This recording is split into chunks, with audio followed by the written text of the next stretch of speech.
এখন জনাব তারেক রহমান গতকাল বাংলাদেশে এসেছে, আমি তাকে স্বাগত জানাই। বাংলাদেশের রাজনীতিতে নতুন করে তার পদার্পণকে স্বাগত জানাই। কিন্তু এই যে ইসলামিক লাইনে তার যে বক্তব্য অথবা নবী করিম সাল্লাল্লাহু আলাইহি সাল্লামের আদর্শ নিয়ে উনি যেটা বলেছেন, এটা বলার আগে ওনার মনে রাখতে হবে উনি এবং ওনার দলের সিনিয়র নেতৃবৃন্দ অতীতে বলেছে তারা ইসলামী শরিয়া আইনেই বিশ্বাস করে না।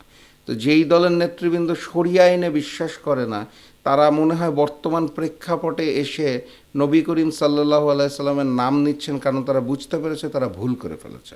কারণ দেশনেত্রী বেগম খালেদা জিয়া জামাতি ইসলামী সহ আমাদের নিয়ে যখন ২০ দলীয় জোট পরিচালনা করতেন, তখন তিনি বারবার এই ইসলামিক পন্থার মানুষদেরকে অতি সম্মান দিতেন। কিন্তু এই নতুন বিএনপিকে আমরা যেটা দেখতে পেয়েছি, তারা ক্ষমতার লোভে মৌলবাদ ইস্যুকে উত্থাপন করেছে, দক্ষিণপন্থী ইস্যুকে এনেছে। এই মুহূর্তে আরও কিছু দল ৮ দলের সাথে সংযুক্ত হইতে চাচ্ছে।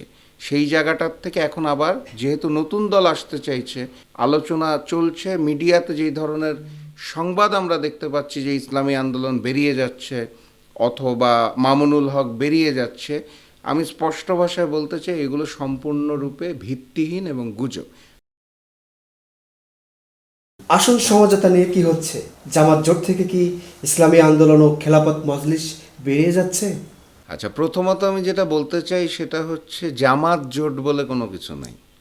আমাদের ৮টি আন্দোলনরত দল আমরা একত্রিত হয়েছি, যেভাবে রাজপথে একসাথে ছিলাম একইভাবে আমরা জাতীয় নির্বাচনে অংশগ্রহণ নিতে চাই। তো জামাতের নেতৃত্বে কোনো জোট অথবা ইসলামী আন্দোলনের নেতৃত্বে জোট এরকম কোনো কিছু না। আমরা ৮টা দল পারস্পরিক শ্রদ্ধাবোধ এবং সম্মানবোধের জায়গা থেকে দেশের কল্যাণে দেশের একটা দায়িত্ব নিয়ে রাজপথে যেভাবে ছিলাম সংসদেও একইভাবে থাকতে চাই।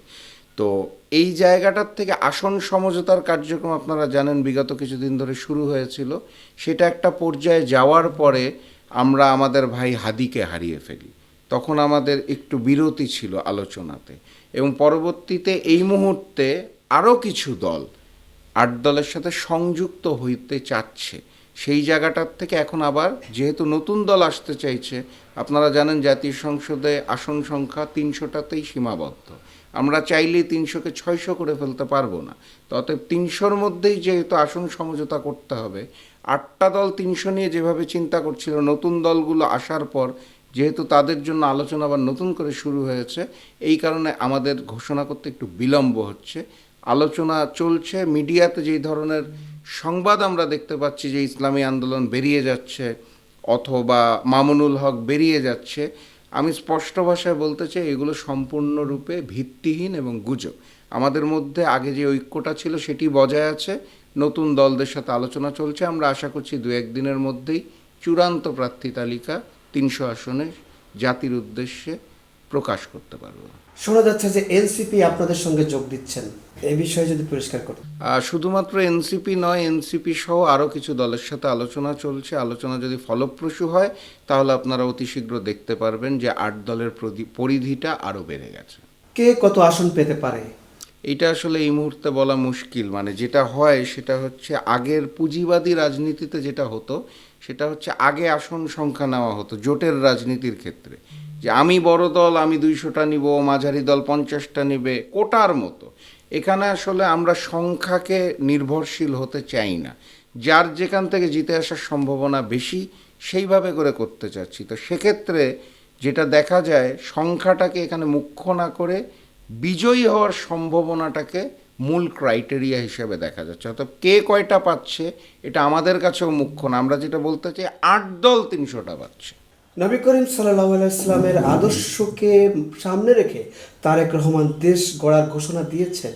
মূলত তিনি কি দেশে ইসলাম কায়েম করবেন বলে মনে করেন? না, দেখুন, জনাব তারেক রহমান গতকাল বাংলাদেশে এসেছে, আমি তাকে স্বাগত জানাই। বাংলাদেশের রাজনীতিতে নতুন করে তার পদার্পণকে স্বাগত জানাই। কিন্তু এই যে ইসলামিক লাইনে তার যে বক্তব্য অথবা নবী করিম সাল্লাল্লাহু আলাইহি সাল্লামের আদর্শ নিয়ে উনি যেটা বলেছেন, এটা বলার আগে ওনার মনে রাখতে হবে উনি এবং ওনার দলের সিনিয়র নেতৃবৃন্দ অতীতে বলেছে তারা ইসলামী শরিয়া আইনেই বিশ্বাস করে না।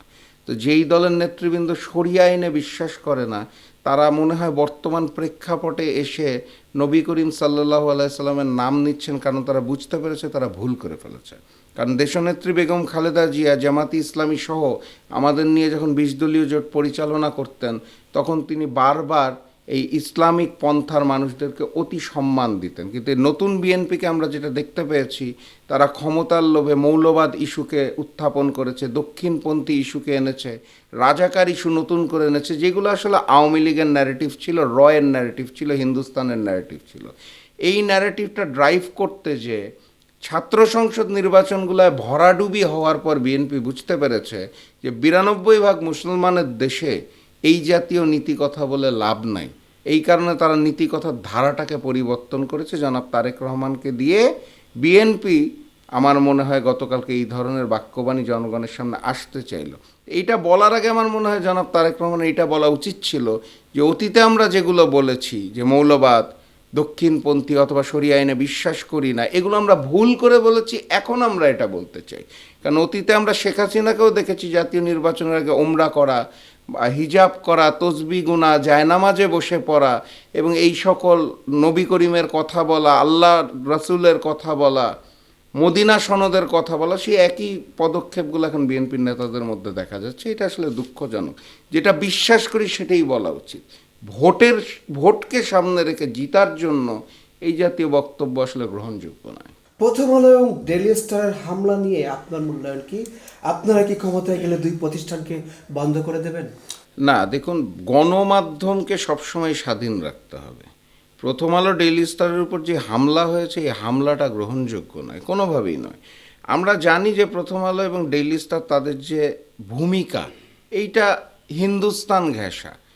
কখনো কখনো তাদের নিউজ পড়ে মনে হয় যে দিল্লি থেকে পরিচালিত প্রথম আলো, হিন্দুস্তান থেকে পরিচালিত ডেইলি স্টার, এরকম মনে হয়। আমি কালবেলার ক্ষেত্রেও মাঝে মাঝে এরকম দেখি। কিন্তু এর অর্থ এই না যে তাদের উপর হামলা করতে হবে অথবা বন্ধ করে দিতে হবে। তো আপনি যে প্রশ্নটা করলেন আমরা ক্ষমতায় গেলে কি হবে, আমরা ক্ষমতায় গেলে অবশ্যই কোনো সংবাদ মাধ্যমের উপরে এই ধরনের বন্ধ করে দেওয়ার হস্তক্ষেপ গ্রহণ করা হবে না, এটা আমি নিশ্চিত করে বলতে পারি। এই কার্যক্রমগুলো আওয়ামী লীগ করত। অতীতে নয়া দিগন্ত পত্রিকায় আপনি দেখেছেন যে আগুন দেওয়া হয়েছিল এবং অনেক টিভি চ্যানেলকে বন্ধ করে দেওয়া হয়েছিল। তো এই কাজগুলো আসলে আওয়ামী লীগ, হিন্দুস্তান, তাদের কার্যক্রম। আমরা আমাদের জায়গা থেকে যেটা বিশ্বাস করি সেটা হচ্ছে প্রত্যেকটা সংবাদ মাধ্যমের তার মত প্রকাশের পূর্ণ স্বাধীনতা রয়েছে। তবে মনে রাখতে হবে, বাংলাদেশের কোনো সংবাদ মাধ্যম যখন কার্যক্রম চালাচ্ছে তাকে এই বিশ্বাসটা রাখতে হবে আমি বাংলাদেশের মানুষ, বাংলাদেশের পারপাস সার্ভ করার জন্য আমি সত্য নিউজ দিব। স্লো পয়জনের মতো করে দিল্লির ন্যারেটিভ ড্রাইভ করার চেষ্টা করব না। এটাও সংবাদ মাধ্যমগুলোর প্রতি আমাদের আহ্বান থাকবে। ভারতের বিরুদ্ধে বাংলাদেশের যুদ্ধ অবস্থা চলছে। ভারত হাদি হত্যার সুষ্ঠু বিচার দাবি করেছেন। আপনার অভিমত কি? না, দেখুন, হিন্দুস্তানের সাথে আমাদের যুদ্ধ চলছে এটা মানতে আমি নারাজ। মনস্তাত্ত্বিক যুদ্ধ চলছে, এটা তো আসলে 71 থেকেই চলার কথা, যেই সময় তারা আসলে বাংলাদেশকে করদ রাজ্য বানিয়ে ফেলেছিল। কিন্তু একটা দীর্ঘ সময় পেরিয়ে গেছে, আমরা করদ রাজ্য হিসেবে ছিলাম। সেখান থেকে এখন যেহেতু আমরা বের হয়ে আসার চেষ্টা করছি, যেহেতু আমরা প্রকৃত স্বাধীনতা এবং সার্বভৌমত্ব পাওয়ার চেষ্টা করছি, এটা আসলে হিন্দুস্তানের আতে ঘা লেগেছে। 5ই আগস্ট শেখ হাসিনার সাথে তো হিন্দুস্তানেরও পতন হয়েছে, তাদের আধিপত্যবাদ এবং আগ্রাসনের পতন হয়েছে। এই কারণে তারা এখন একটা ডেসপারেট মুভমেন্টে যায়। আপনাদের মনে থাকার কথা, 5ই আগস্টের পরে হিন্দুস্তানের যে মিডিয়াগুলো ছিল তারা প্রচুর গুজব ছড়িয়েছে। এখনও তারা এই ধরনের একটা অপরাজনীতি করতে চায়, বাংলাদেশকে আবার নতুন করে কবজা করার জন্য একটা মনস্তাত্ত্বিক লড়াই চলছে। সেই জায়গাটা অন্তর্বর্তী সরকারের যতখানি মাথা উঁচু করে চোখে চোখ রেখে কথা বলা উচিত ছিল, ততখানি তারা পারছে না। তা আমি আশা করি যে আগামী জাতীয় নির্বাচনের মাধ্যমে বাংলাদেশে এমন একটা সরকার গঠন হবে, যেই সরকার প্রকৃত স্বাধীনতা এবং সার্বভৌমত্বের জন্য কাজ করবে, দিল্লিকে, নরেন্দ্র মোদীকে প্রভু না মেনে আল্লাহকে প্রভু মেনে দেশ পরিচালনা করবে। এটাই আমার প্রত্যাশা।